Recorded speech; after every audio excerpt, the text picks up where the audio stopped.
Hello friends, स्वागत है आपके अपने यूट्यूब चैनल मैथ्स वन में। मैं हूँ राकेश साहू। आज इस वीडियो में आरआरबी ग्रुप डी 2025 के लिए औसत से क्वेश्चन है कुछ जो कि रेलवे की परीक्षा में पूछे गए हैं। तो पहला क्वेश्चन है, कह रहा है 45 छात्रों की एक कक्षा में लड़कों और लड़कियों का जो अनुपात है 4:4:5 है। लड़कों के औसत अंक 75 हैं और लड़कियों के औसत अंक 82 हैं। पूरी कक्षा के अनुमानित औसत अंक कितने हैं? पूरी कक्षा के अनुमानित औसत अंक कितना है? तो पूरी कक्षा का अनुमानित औसत अंक पूछा जा रहा, तो कितना है वो निकालना है। तो हम पहले दे रखा है 45 छात्रों की एक कक्षा में लड़कों और लड़कियों का अनुपात दे रखा है 4:5 दे रखा है और लड़कों के औसत अंक 75 हैं और लड़कियों के औसत अंक 82 हैं और पूरी कक्षा के अनुमानित औसत अंक बताना है। तो इसको हम देखते हैं। अनुपात में जो दे रखा है लड़कों और लड़कियों की संख्या का जो अनुपात दे रखा है उसको लिख लेते हैं पहले। बॉयज एंड गर्ल्स, लड़कों का अनुपात है, लड़कों और लड़कियों का अनुपात 4:5 है, 4:5, यानी कि लड़के 4 के अनुपात में हैं और जो लड़कियां हैं वो 5 के अनुपात में हैं। कह रहे कि 4 और 5 के अनुपात में लड़के और लड़कियां हैं। लड़कों के औसत अंक 75 हैं और लड़कियों के औसत अंक 82 हैं। कह रहा है कि लड़कों के औसत अंक 75 है, तो यहाँ लड़कों के नीचे इसको रख देंगे 75, औसत अंक दे रखा 75। ये लड़कों का औसत अंक 75 है और लड़कियों का औसत अंक 82 है, तो यहाँ पे हम कर देंगे 82। ये लड़कियों का औसत अंक है। अनुपात में लड़के 4 हैं जबकि इनका औसत अंक 75 दे रखा है और अनुपात में लड़कियां 5 है जबकि इनका औसत अंक 82 दे रखा है। कह रहा है कि पूरी कक्षा के अनुमानित औसत अंक बताना है। तो इसको हम एवरेज यानी वेटेड एवरेज लगाएंगे, इसका वेटेड एवरेज के सूत्र से। तो इसको कैसे हल करेंगे? तो जो लड़कों की संख्या है लड़कों की औसत से गुणा कर देंगे, तो इसका गुणा कर देंगे, इसका गुणा कर देंगे, दोनों को जोड़ लेंगे प्लस आनुपातिक संख्या के योग से इसको भाग कर देंगे। तो पहले इसको गुणा करेंगे, तो 4 गुणे 75 कर देंगे प्लस इसका इससे गुणा करके यहाँ पे रख देंगे 5 गुणे 82 बट्टे कर देंगे लड़के और लड़कियों की जो संख्या है अनुपातिक योग यहाँ पे कर देंगे 5 और 4 9 हो जाएगा। तो ये एवरेज यानी वेटेड एवरेज के सूत्र से इसको हल कर लेंगे। तो 4 पंचे 20, 4 पंचे 20, 4 से 28, 28 2 30 हो जाएगा प्लस 5 दूनी 10 का 0, हासिल 1, 5 40, 40 से 41 हो जाएगा बट्टे 9। इसको जोड़ लेते हैं, तो 400 300 4 3 700 710 हो जाएगा 710 710 बट्टे 9। 9 से भाग कर देते हैं, तो 9 से भाग करेंगे इधर 710 को, तो 7 9 या 63, 7 9 या 63 और 9 से भाग करेंगे तो 9 8 72 ज़्यादा हो जाएगा, 9 7 63 हो जाएगा। 11 में 3 गए 8 बचे, 6 में 6 गया कुछ नहीं, उतारे 0। 9 से भाग करेंगे 9 8 72, 9 8 72, 72 8 बचा, लगाए दशमलव, उतारे 0, फिर 9 8 72, फिर 8 बचा, दशमलव फिर 0, फिर 9 8 72, फिर 8 बचा।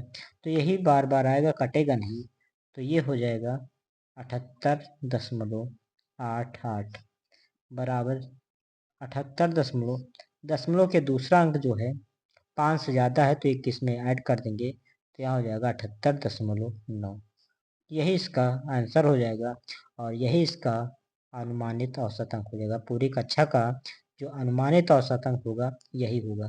तो इस तरीके से हम इसको हल कर लेंगे। अगर पूरी कक्षा का अनुमानित औसत अंक पूछे तो इस तरीके से इसको हल कर लेंगे। इसी प्रकार अगला क्वेश्चन है, अगला क्वेश्चन देख लेते हैं। कह रहा है कि एक कक्षा में 28 लड़के और कुछ लड़कियां थीं। एक परीक्षा में लड़कों द्वारा प्राप्त औसत अंक 12.5 थे जबकि लड़कियों ने 14.5 औसत अंक प्राप्त किए थे। यदि समग्र औसत 13.1 था, समग्र यानी टोटल जो औसत था 13.1 था, तो कक्षा में छात्रों की कुल संख्या कितनी है? छात्रों की टोटल संख्या बताना है और ये पूछा गया आरआरबी ग्रुप डी 3/10/2018 में पूछा गया है। तो हम इसको यहाँ पे कराए कक्षा में 28 लड़के हैं और कुछ लड़कियां हैं। एक परीक्षा में लड़कों द्वारा प्राप्त औसत अंक 12.5, जबकि लड़कियों ने 14.5 औसत अंक प्राप्त किए और टोटल समग्र औसत 13.1 था। तो छात्रों की कुल संख्या कितनी है? तो इसको हम एलिगेशन मेथड से इसको हल कर लेंगे, यानी कि जो भी औसत दे रखा है, पहले लड़कों का औसत दे रखा है, एक परीक्षा में लड़कों द्वारा प्राप्त औसत, यहाँ लड़कों का औसत अंक, एक परीक्षा में लड़कों द्वारा प्राप्त औसत अंक 12.5 है। 12.5 ये लड़कों का औसत अंक है, 22 का औसत अंक है, और दूसरी तरफ लड़कियों ने 14.5 औसत अंक प्राप्त किए। ये लड़कियों का है, ये लड़कियों का दे रखा है 14.5 औसत अंक प्राप्त किए, जब समग्र यानी कुल दे रखा है, सबका मिला के टोटल दे रखा है, टोटल समग्र औसत 13.1 है। तो हम इसको यहाँ बीच में करेंगे 13.1। ये समग्र औसत दे रखा है यानी सबका। तो इसको हम एलिगेशन से कैसे हल करेंगे? इधर इसका अंतर इधर करेंगे, तो 14.5 में 13.1 घटाएंगे, तो इधर देख लेते हैं 14.5 में घटाएंगे 13.1 घटाना होता है, तो 5 में गया 4 और 5 में गया 4, 4 में 3 गया 1, यहाँ पे कुछ नहीं, तो 1.4 बचेगा, यहाँ पे बचेगा 1.4।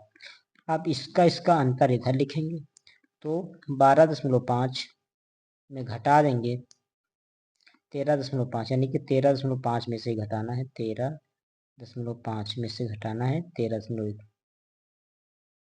इसको यहाँ पे देख लेते हैं, 13.1 में घटाना है 12.5, दहाई लाएंगे 11, 11 में 5 गया 6, दशमलव नीचे दशमलव, यहाँ पे 2 में 2 गया कुछ नहीं, 1 मिल गया कुछ नहीं आया 0।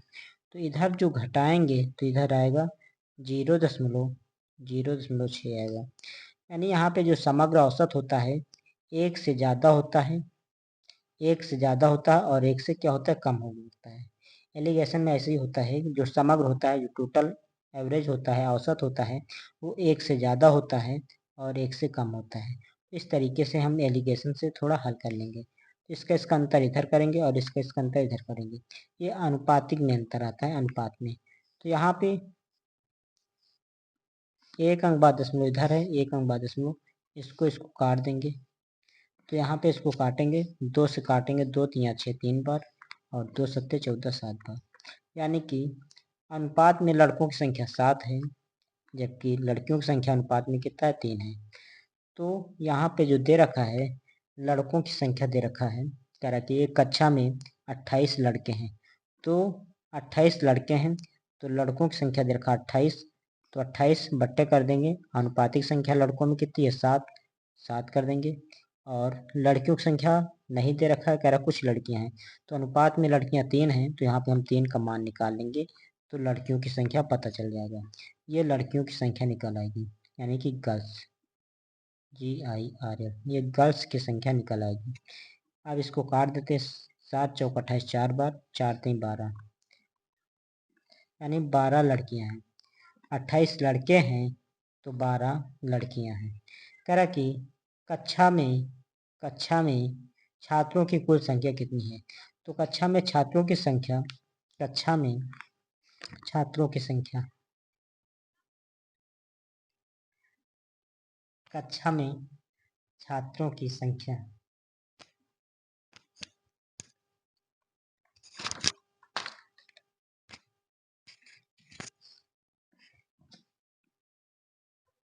कक्षा में